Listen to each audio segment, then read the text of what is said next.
భక్తులారా, శ్రీ మహావిష్ణువు తన భక్తులను ప్రతి క్షణం కాపాడుతూనే ఉంటాడని మనం వింటూ ఉంటాం. కాని ఇప్పుడు నేను చెప్పబోయే ఈ సంఘటన నిజంగా జరిగినది. ఒక భక్తురాలు, అమాయకురాలు, తన స్నేహితురాలి పెళ్లికి వెళ్లడానికి రాత్రిపూట బస్సులో బయలుదేరింది. తన దగ్గర ఫోన్ లేదు. అక్కడికి చేరుకున్నాక శ్రీనివాస థియేటర్ దగ్గర దిగు, అక్కడ నుంచి అన్నయ్య వస్తాడు అని ముందే చెప్పారు.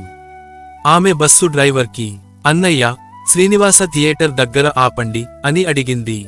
డ్రైవర్ కొంచెం ముందుకు వెళ్లి బస్సు ఆపాడు. అక్కడ కూడా ఒక సినిమా థియేటర్ ఉంది. ఆమె అదే అనుకుని దిగిపోయింది. రాత్రి, నిశ్శబ్దం, రోడ్డుపై లారీలు మాత్రమే వెళ్తున్నాయి. ఎవరూ లేరు. ఆమె గుండెల్లో భయం మొదలైంది. అప్పుడే అకస్మాత్తుగా ఒక స్కూటర్పై ఓ వ్యక్తి వచ్చాడు. అమ్మా, ఈ రాత్రి ఒక్కదానిగా ఎందుకు నిలబడ్డావు అని అడిగాడు. ఆమె భయంతో జరిగిన విషయానికి చెప్పింది. స్నేహితురాలి పెళ్లికి వచ్చాను. అన్నయ్య ఇక్కడికి రావాల్సింది కాని ఎవరూ కనిపించట్లేదు అంది.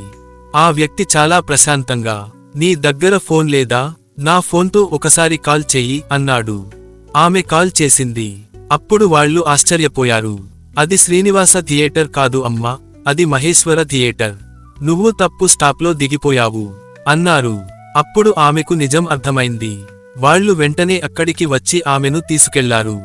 ఆ వ్యక్తి మాత్రం ఒక చిరునవ్వు నవ్వి అక్కడి నుంచి వెళ్ళిపోయాడు.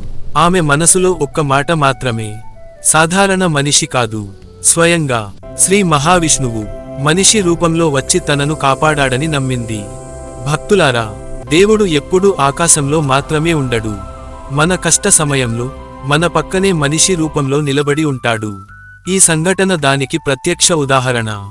Subscribe to this channel, like and share.